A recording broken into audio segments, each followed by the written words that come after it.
Welcome back, everyone. Welcome back. My name's Dave, also known as Draco.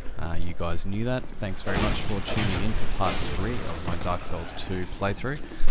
Last part, we just finished up beating the Pursuer, and this part I'm just going to be taking on the area boss for this place and also mopping up the treasures. So without any further ado, let's get right into it. So we're just going to come down here, the place that I didn't go to last time. Meet a couple of interesting NPCs, and one of which is just down yonder, who I'm about to speak to. His name is Mild-Mannered Pate, so let's listen to what he has to say. Hello there. Traveling all alone in these treacherous times. Well, I hope you have a very good reason. Oh, hogwash. Who am I to judge? My name is Pate. I journey hither and thither on a sort of treasure hunt, you might call it. Be careful out there. There's talk of unsavory bandits who prey upon travelers like yourself. Oh yes, you be cautious if you go any farther. There's treasure in there for certain, but the entrance locks from behind. I saw the same design earlier, and it's the same contraption, I'm sure. I was with this warrior, you see, and he insisted that he go inside first. The rather brusque fellow tried to swipe the lid for himself, but it trapped him inside. I still have the gent's ring. I do hope he wasn't harmed. I'll leave this one to you. I'm worried about what might be inside. Right, so that was Mild-Mannered Pate. So, yeah, he is quite mild-mannered, he's quite polite. He gives some good advice, although I think his advice was more to stay away, although I guess he was kind of hoping that we'd go in there. Still undecided on whether he's the one that actually sets that trap or whether he's just warning me. I think they leave that a bit ambiguous for us to decide. I choose to come in here anyway, regardless of the trap, because once you defeat a few of these hollow infantry guys here, you're going to net yourself a couple of cool items. One of which will be a catalyst that'll allow me to cast sorcery, which is kind of cool. I won't have to buy it myself. As you guys know, I do like my free shit. Another interesting fact about Mild-Mannered Pate is that if you have played, I do say this a lot in this playthrough, but if you have played Dark Souls 1 or Demon Souls, you might remember a shady little merchant called Patches the Hyena. Whether or not this guy's the reincarnation of the same guy, whether it is the same guy slipped through the fissure and wound up here, or whether it's a completely different guy, completely different character, just based or themed around Patches, who knows. He does bear a striking resemblance. He is very shady.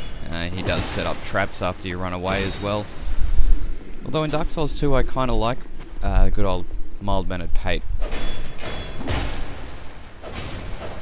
He gives us some good advice a couple of times. He tells us there's treasure in a couple of rooms, and later on we'll actually run into him again and progress his storyline. So yeah, it's a cool little storyline to follow.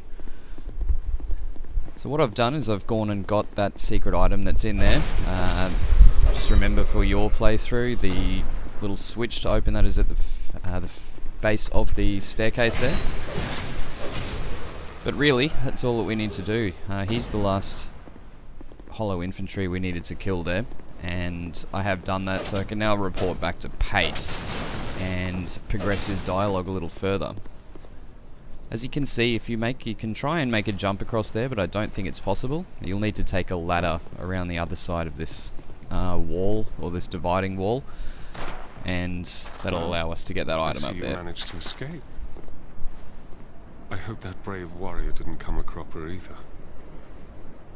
Be careful out there. There's talk of unsavory bandits who prey upon travelers like yourself. Oh, but you should take this. It allows undead to call out for help to one another across the fissures between worlds.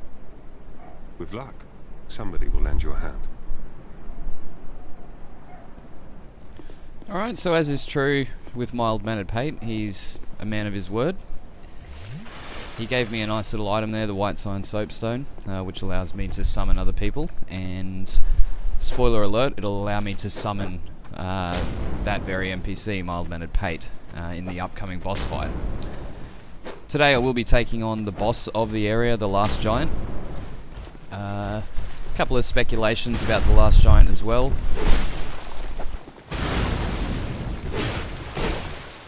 I think that the Last Giant is the Giant Lord, who does feature prominently towards the end of the game, around about the 2/3, 3/4 mark of the game. The reason this place is like this is because the king that the Emerald Herald speaks of, King Vendrick,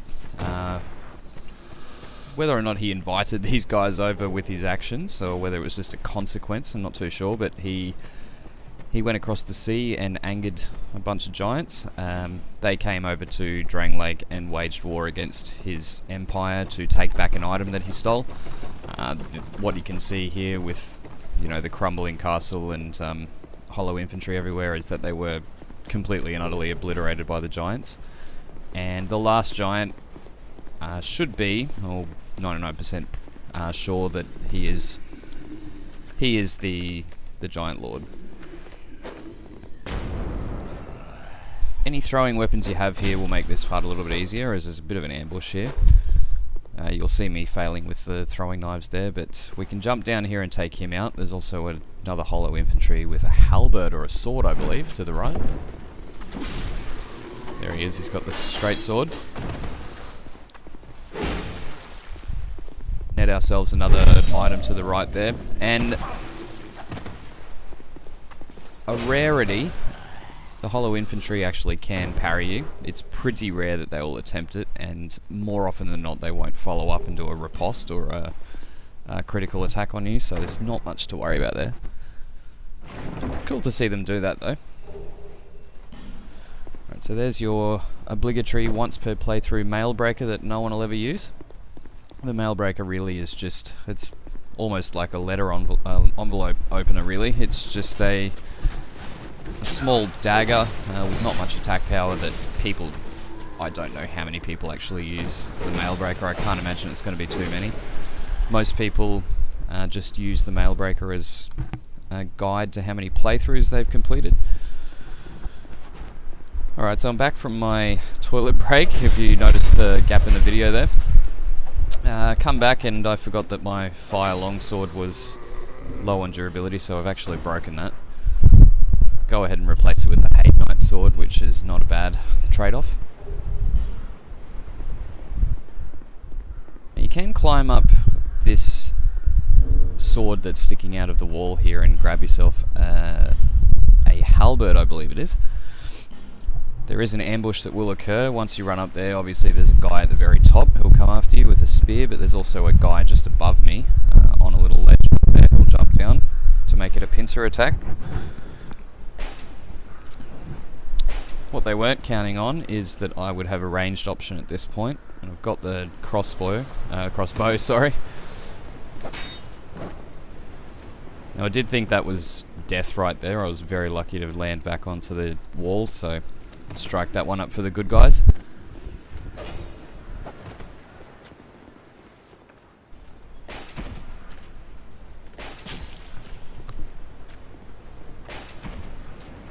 As you can see, I don't quite meet the strength requirements, I believe, for the crossbow, but it can still be used. If you use it in two hands and either auto aim or manual aim, you'll be able to make the most of it.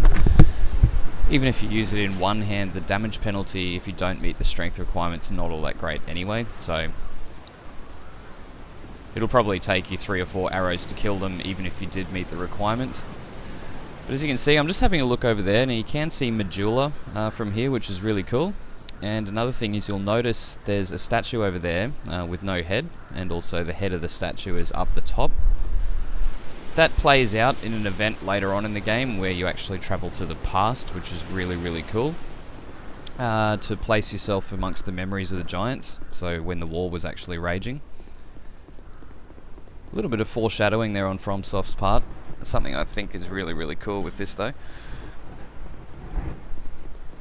Now that we've beaten the Pursuer, we can come back through here and just tidy up a couple of items and open up a shortcut, which will pretty much complete all the exploration side before taking on the boss, which will be really cool. Probably your best bet with this guy here is to use ranged attacks if you've got them. As you can see, the Hadanite sword wasn't able to get him even on the ground, and very few swords for that Crystal Lizard can get him unless you've got an overhead smash, so just keep that in mind. Now there's a large leather shield just down there, which is not a bad choice for, you know, your first kind of serious shield that you might use for a while. It's not the best looking shield, but it is functional. It's got 90 defense rating. It's not too bad on the weight. It just looks like a bit of a leather drum, to be honest, so I'm not too keen on using it.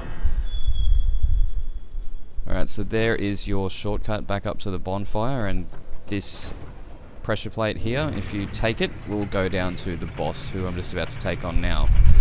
So as I said before, this is who I believe to be the former Giant Lord, and also the area boss of Forest of the Fallen Giants, and this is the titular Last Giant.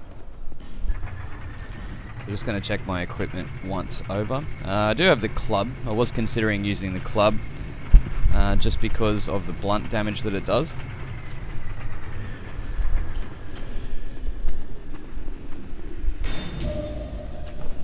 So there you can see the parry again. I was trying to two-hand the weapon just to guard break him, because these guys do tend to turtle it and just stay behind their shields.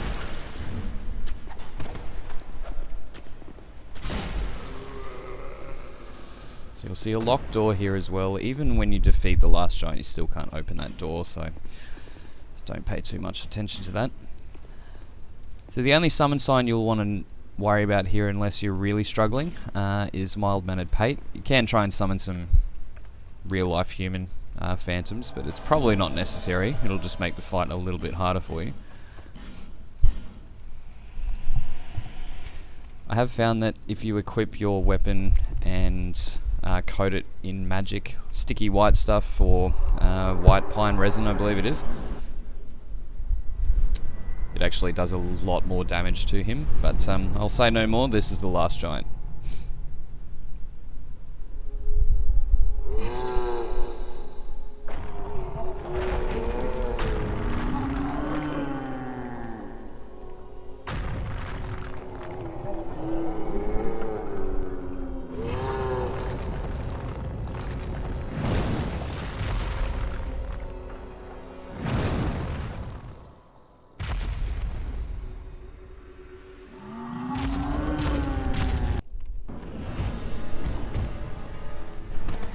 Decent strategy for this guy here is to just aim at one or the other leg. Just watch out for him when he raises up one of his legs. Obviously he's going to stamp down on you. Pate doesn't tend to add much in this fight. He's got a pretty ineffective weapon in the spear, so it's kind of hard to hit to begin with. But I guess that's what it comes down to in Dark Souls 2. A lot of the NPC summonings don't really assist you that much. It's kind of like babysitting so that you can progress their story. At the halfway point of this fight, the Last Giant will rip off his arm. Gives him a little bit better reach so he can do those sweep attacks, and it does a fair bit of damage. Probably one-shot you almost if he does connect. Although as long as you can stay out of the way of those stomps as much as you can, you should be okay, really.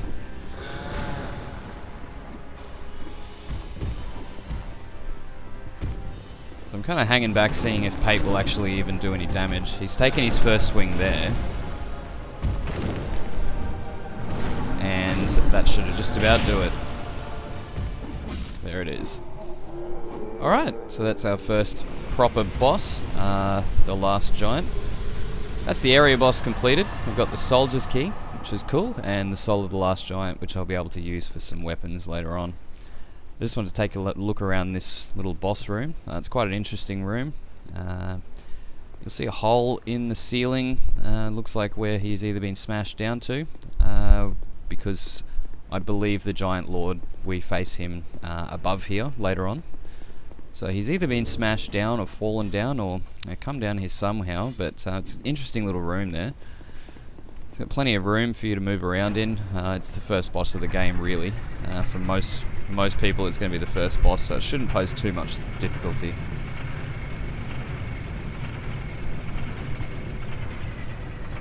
Hey, what are you doing there? Right, so now I've cleared it out. He's given us the soldier's key, which will allow me to open a few doors in here, which I'm going to do. Just so that I can get all the items I need to, and not have to come back here for quite some time. So the soldier's key will open this door here. As always, just be careful with those undead guys on the ground. Straight ahead, I believe there's a chest with a life ring or a regenerating health ring. We'll soon find out. There you go, Ring of Restoration. So the benefit from this ring's kind of shit, to be honest with you. You can equip it if you like. It's not going to regenerate very much health, if anything. You probably won't even notice it. Now there's a massive door here. You'll see a couple of these as you travel around Drangleic. You won't be able to open those doors until much later in the game, when you find the symbol of the king, which, as it turns out, is the king's very own ring. But down here is where we want to go. So just down here to the right, there's a locked door, which can be opened with the soldier's ring. There's not a lot of point to coming down here in terms of story or bosses or anything. It's kind of a dead end, but there are a few items down here that I wanted to grab. And beating up on enemies for some cheap souls never goes astray. Alright, so Halberd guy down. There's a couple of newish. We've seen this guy one time before, but there's 4 or 5 of these guys in here. The old Ironclads. What you want to do is just bait him into attacking once, move forward and attack once yourself, and get the hell out of there.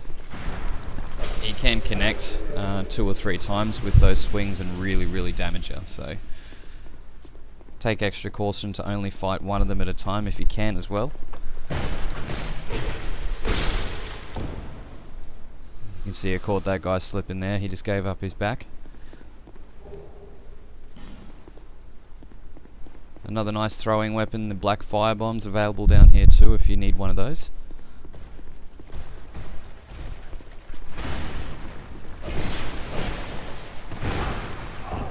Normally your best bet in he's doing a horizontal swing is to roll against the grain, as I call it. Roll over the top or underneath his swing, and you should just be all fine.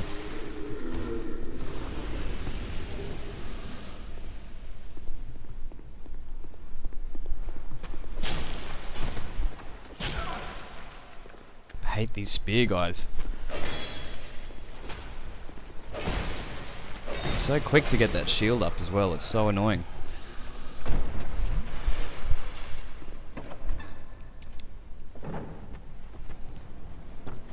Through here we've got an archer to the left, and also a couple of infantry that'll come at us, as well as the old Ironclad down here. Probably don't suggest coming down here. I suggest taking out as many of these guys as you can with ranged weapons, because this place can get a little bit dicey.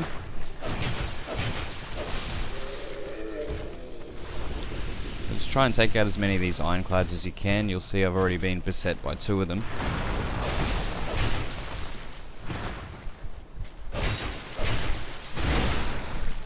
And I think those Hammer Smashers have got an AoE, or area of effect rating as well, so even if they don't connect with you, it's still going to do a bit of damage, so just watch your health in here as well, guys. Through here I think we can find ourselves the Bastard Sword, which is a nice upgrade from the Long Sword if you're looking to use something with a bit more power behind it. Normally supposed to be held in 2 hands, but it can be used in 1. It's a pretty effective straight sword until you find a couple of replacements a bit later. As you can see, we've got another bloody old Ironclad in here as well. Interestingly, with these guys, if you try and fish for the backstab and try and get around behind them, they will, more often than not, they will fall over backwards, using that shell to crush you. Unfortunately, there are not too many enemies. I don't think any other enemy does it, and these guys are pretty simple to kill as they are front on anyway, so disappointing that FromSoft didn't really put that mechanic into any other bosses, just to sort of test us out. It would have been nice to see. Perhaps they will with future DLC, who knows.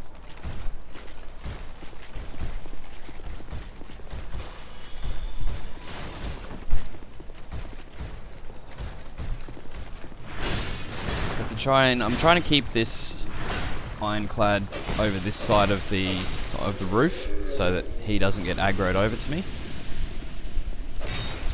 And I believe he is the last ironclad I've got to kill in this place. So now he's down, I can go around and loot items for fun and profit.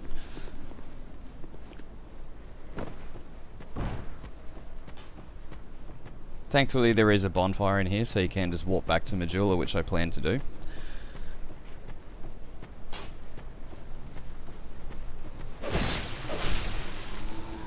And through this door we find the second of the old trees, or the old giants have turned into trees. He doesn't do anything though, he just gives you the message a giant rests in peace.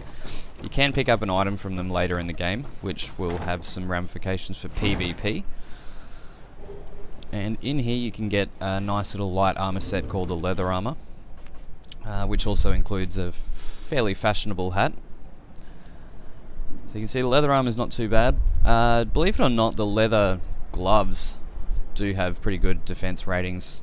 It's right up there with the falconer armor and other medium armor, so I'm going to wear it just because of the weight and also the defense that it offers. There you can see the hat. If you're feeling like a bit of a musketeer, you might want to roll that hat.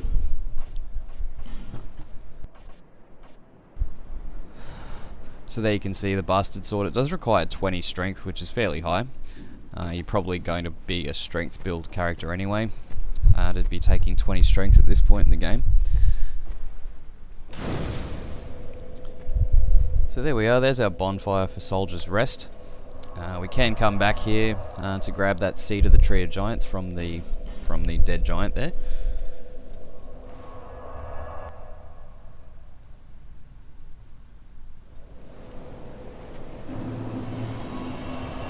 But for now, I'm just going to go back to the Cardinal Tower bonfire where we started from, just to find a couple of items to finish up the Forest of the Fallen Giants.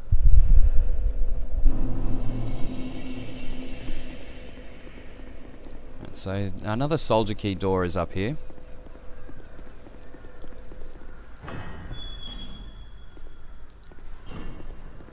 Surprisingly, I think this, when you drop down, it actually gives you the small white soapstone, which is kind of useless and redundant once Pate gives you the large soapstone. So you see the bandits' hand axe, or the pyromancer's hand axe from Dark Souls 1 is up here. Alright, be careful if you want to do this jump, try and jump onto the root there obviously. I'll show you how to do it. You'll just have to fall down there and grab that little small white soapstone if you weren't lucky enough, or smart enough as it were, to summon Pate. Estus Flask up here is probably the most valuable treasure though. Believe it or not, in Dark Souls 2 there are only I think 12 Estus Flask shards, so it does pay to go and take the time and go out of your way to find those shards, because unlike in Dark Souls 1 you can't just burn humanity at bonfires to increase your Estus Flasks.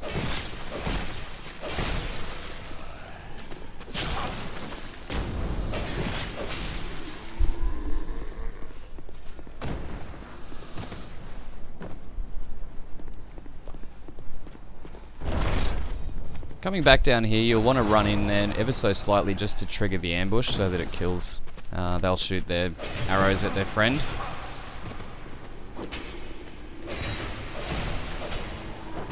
These hollow infantry, no matter what the strategy, always tend to get the drop on me and get the first couple of attacks in.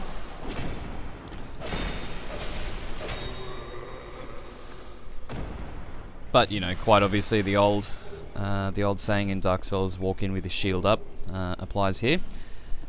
What I did pick up was the Great Soul Arrow as well, and a blue wooden shield. If you haven't picked up the leather shield by now, if you come here first, the blue wooden shield is an upgrade from either the no shield or the crappy shield that you would have before.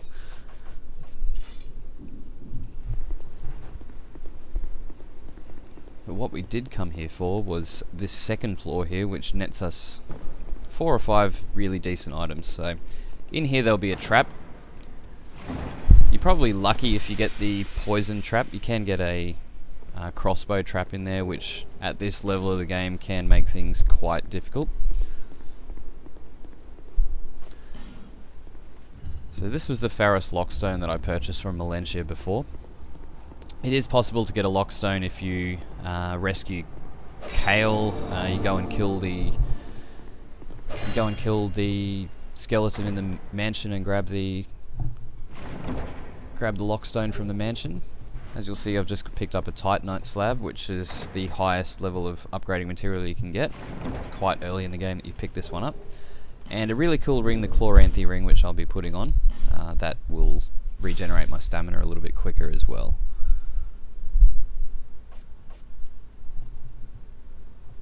So as you can see, there's the Ring of Restoration. Number 1, it adds to your item load, which all rings do.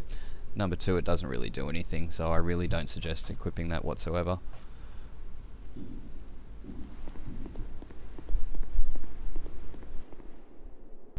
Alright, and the final thing that we want to do here, as you see, this doesn't open from this side, this door.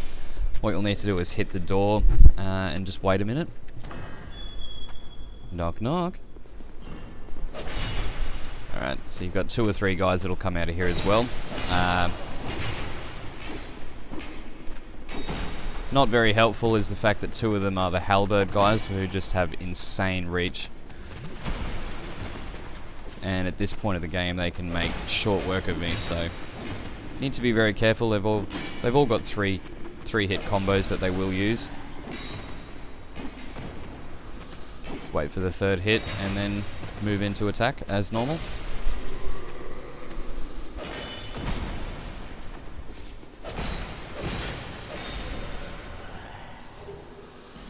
And that particular guy will always drop a wing spear as well.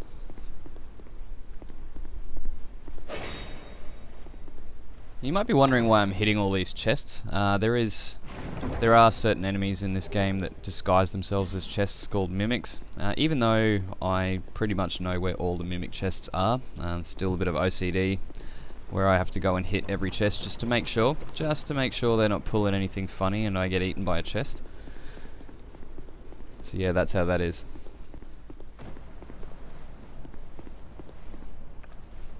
Alright, so I think that just about wraps it up for this part of the walkthrough. Please join me again in the next couple of days when I upload the next part. But that pretty much, ladies and gentlemen, is the Forest of the Fallen Giants all completed. So yeah, tune in again for the next part, and thank you so much for watching. I'm just going to go back to Majula and level up a little bit, and I'll see you again next time.